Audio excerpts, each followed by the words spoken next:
I'd like to preface this video by saying that this video will mostly focus on the films, notably X-Men First Class and Days of Future Past.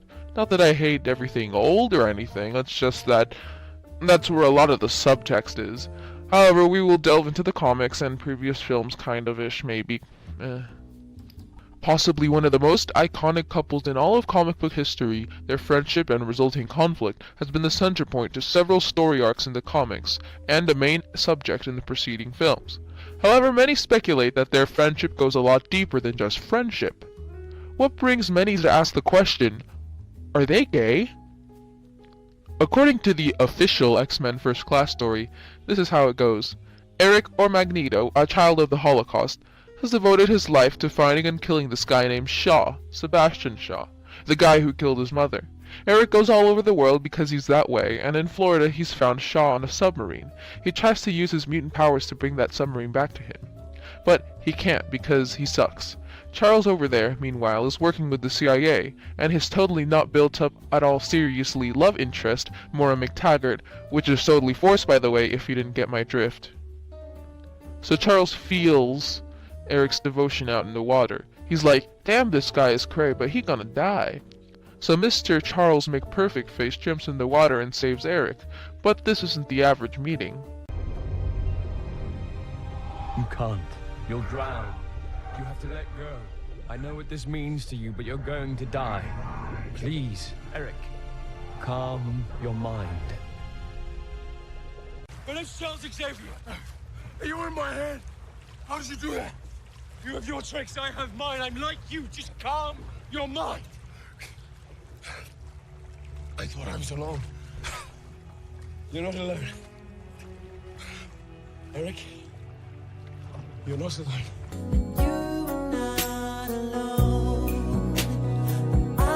Eric is realizing that he's not the only one in the world, that there's someone else out there like him. And it's not just that. Charles was in his head. They made a mental bond here. Eric stopped his lifelong pursuit of killing the man he's been looking for his entire life when he heard Charles' McPerfect voice. Note here that Charles isn't actually the first telepath Eric meets according to the comics, aka the perfect almighty canon Holy Bible. But they decided to make it Charles in the movies, just to make the bond stronger, or maybe just to make it interesting. Why? Because movie.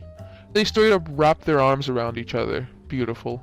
Another way that they divert from the Holy Bible of canon, Charles and Eric reveal their powers to each other immediately, instead of hiding it from each other like they did in the comics.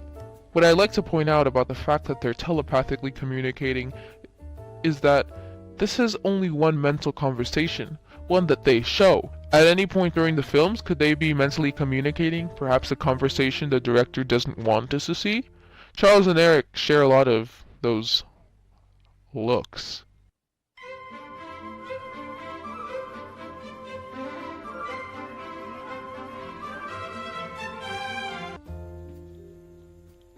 Who knows what they could be saying to each other. Moving on, after they meet, Charles wants Eric to join their little mutant club thing, but Eric's determined on finding Kevin Bacon. Charles doesn't want him to go because they're in love, probably, and Eric isn't so sure. What do you know about me? Everything. Isn't that a little creepy? Wouldn't you be a little, well, what the fuck? But Eric is impartial to it. Charles knows Eric inside and out. Inside and out. So Eric decides to join Charles, which leads to more eye sex, and they begin their journey of finding mutants. Together, and alone, they grow across the country together. Alone, they get to know each other, they become friends. And a lot of it is pretty homoerotic. Like, looking at the sunset together, looking at the penis together. It makes you wonder, if Charles or Eric were a woman, they would be together automatically, like Miss Maura McFrickin' shoved in there. I mean, the supposed love interest of Maura had way less build-up than these two. Hell, even Eric and Raven's story was kind of forced in there, but I digress. They have this scene where Eric is trying to move a satellite, but Charles teaches him something new. All Eric's ever learned is pain and anger, which he uses to fuel his telekinetic powers. Eric thinks that he can't move the satellite because it's too damn big, but Charles McPrettyMouth tells him he can do it. He reaches into Eric's mind for a beautiful memory. He reaches into the farthest depths of Eric's mind. Eric seems like a reserved man, a person ashamed of his past and the things he's done. But here Eric is exposing himself completely to Charles, but he just lets Charles do it. Eric hasn't exposed himself like that to Raven, nor has Charles shared an intimate moment like that with Mora. They share a beautiful memory and a beautiful moment.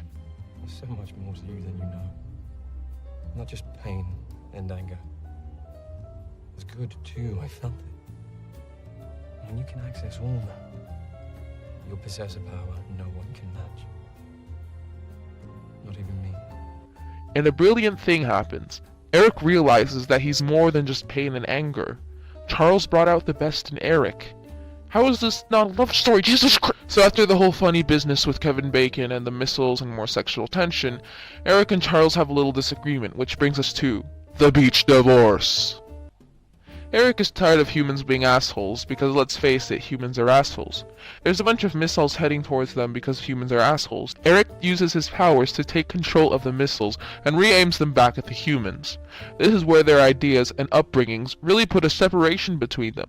Charles jumps on Eric to fight him. Gosh. I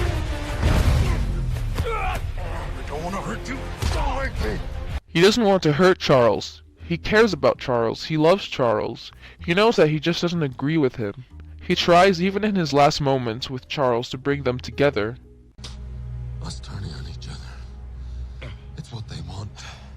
I tried to warn you, Charles. I want you by my side. We're brothers, you and I. All of us together, protecting each other. We want the same thing. Eric is holding Charles in his arms like a lover. They're crying. They're about to leave each other. They love each other, and they're saying goodbye because they know it won't work out. Divorce. After all the cray-cray, Charles and Mora kiss, and it's the most expected unwanted force crap in the history of unwanted force crap. And the movie ends all edgy with Eric becoming Magnet Man. In the next movie, Days of Future Falafel, Peter Dinklage makes all these robots that suck, and he hates mutants and crap, and the robots kill mutants. In the future, these robots become freaking advanced as fuck, and the whole world's gone to shit. Charles and Magneto are in the future together, as they are now lovers, or friends. But it's probably lovers, I mean, come on. They decide to send Wolfman back in time to stop the Cray by finding Charles and stopping Blue Girl from becoming Mystique. You'll need me as well. And for no reason, Magneto says that Wolverine has to find the younger version of himself to help. Why did he suddenly say that? Is it because the writers were too lazy to write it in another way? Maybe. Probably actually. Or maybe Magneto wants to make sure he and Charles find a way to fall in love, or to be friends, or something less interesting. To make this video shorter, Wolverine goes back and finds Charles, and needs to find a way to convince Charles to break Eric out of prison because he killed JFK. Wolverine explains the crazy backstory and why he needs Charles. Then he says that they're gonna need Eric as well, and Charles gets pissed off because the X's are a rough subject. That's it? You're just gonna walk out? Oh, top marks. Like I said, you are perceptive. The professor I know would never turn his back on someone who lost their path. Especially someone he loved. What does this mean exactly? Is Wolverine talking about Eric? That Charles shouldn't turn his back on Eric just because he lost his way? Because he loves Eric and shouldn't turn his back on him? He loves Eric? Loves. So then Charles goes upstairs to be all emo and whiny, and comes back down and says that he'll do it. For Raven. Then Charles says, You think you can convince Raven to change? To come home? That's splendid. But what makes you think you can change him? Because you and Eric sent me back here together.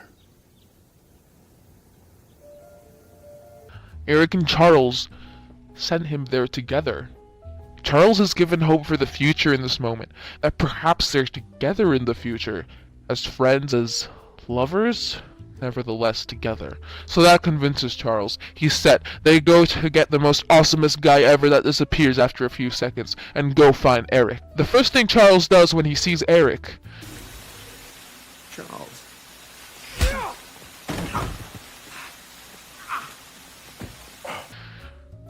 Eric doesn't fight back. He usually would though, like when Charles attacked Eric on the beach or whatever, but Eric just takes it because I guess he knows he's an asshole. And then, just look at the eye sex.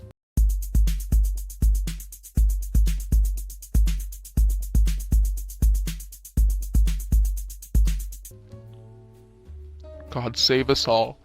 Eric and Charles board a plane and just like ex-lovers get into a quarrel. You abandoned me! You took her away and you abandoned me! Charles is so distraught. He's angry. Maybe not angry with Eric, but the fact that he left Charles. Eric, who he loved so dearly, abandoned Charles. Eric took some of what meant most to him, his sister, his friends, and their love. Now that's what I call subtext becoming text.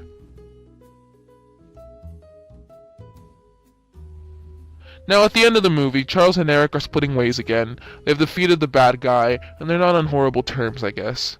But there's an important detail. Eric leaves behind his helmet. If you don't know because yay you, the purpose of that helmet is so that Charles can't read into Eric's mind anymore. Their mental connection was something that brought he and Charles together. It's how Charles showed Eric how great he could be. But Eric then put his helmet on as a barrier. The helmet became a barrier between them and their relationship, even as a symbol. Leaving behind this object shows that maybe the barrier is gone. We know that it gets resolved in the end, as Eric doesn't have his helmet in the alternate future. But now we're seeing Eric leave his helmet earlier. Earlier, so that the relationship could develop. All those years wasted fighting each other, Charles. To have a precious few of them back. A relationship we might get to see in the future movies. Eric's helmet being used to deflect Charles' mindfucks is not an idea that was explored in the comics. It was a creation of the movies. It's using it as a device. He's letting Charles back in. And it's not a nitpicky thing either that I'm reading too much into. Sir Ian McKellen had something to say about it as well. "And I don't wear a helmet," said McKellen. "And if you think about that, why doesn't Magneto wear a helmet in this movie? That's a clue to what's going on in the movie." You know what's great? Sir Ian McKellen also kind of thinks that Eric and Charles should bang. He hasn't been given a love line, which I think is a pity. It would be wonderful if the camera hovered over to Magneto's bed to discover them making love to Professor X. Which brings me to my final point. Real life. Who really is against this couple? The actors seem comfortable with it. Wait a minute, stop everything for a minute, mate. Whoever's creating this artwork, I applaud your artistry, by the way. It's beautiful work. But if anybody's given... They've said before that it seems like a love story to them. You guys have described your character as kind of a love story between you two. You think there's a love story element to it, and the fans see it as well. The writers seem okay with it. Take this quote from the writer and producer of X-Men Apocalypse, Simon Kinberg. "If First Class was Eric's story, and Days of Future Past is Charles' story, and Apocalypse will be both of their stories. The first movie was about Eric becoming empowered. That's the origin story of a man's power. Days of Future Past is about a guy who was a mess, masterminding the end of this massive movie. So, they are both at the peak of their powers at the start of Apocalypse. So Apocalypse, for me, is culmination of that 3-act love story. Furthermore, Bryan Singer is a gay man who wants to see more representation of gay people in the media. Hell, the whole franchise is a metaphor for gay rights. Have you tried not being a mutant? Here's one of the writers, Zach Steins, on the matter. "I helped write the movie, and I can tell you the gay rights / post-Holocaust Jewish identity / civil rights allegory stuff was put in there on purpose. Joss Whedon designed the whole Cures storyline in the comic books specifically as a gay allegory, and Bryan Singer wove his own feelings of outsiderdom as a gay man into the movie series. The whole 'have you ever tried not being a mutant' coming out scene in X2? is even particularly subtle, while it is effective. The people working on these movies are all staunchly in the favor of LGBT rights, and honestly, if you don't see the homoerotic elements in them, then what's wrong with you? I wouldn't be surprised if in the new movie Eric and Charles got together. Okay, maybe a little, but it's really not that shocking. I also wouldn't be surprised if this whole thing wasn't just some whole queer bait that never got resolved. That's usually what happens when two men have a lot of sexual tension in movies, or TV, or real life. It's sad, but it happens all the time. Eric and Charles is a really strong couple, with a lot of potential and history to it. Are they gay, though? Or just really close friends with a whole lot of sexual tension? Years wasted fighting each other, Charles. To have a precious few of them back. Perhaps the precious moments that were robbed of them are the ones that are now going to come true in the new movies. A love that could have been. Are they gay? You decide.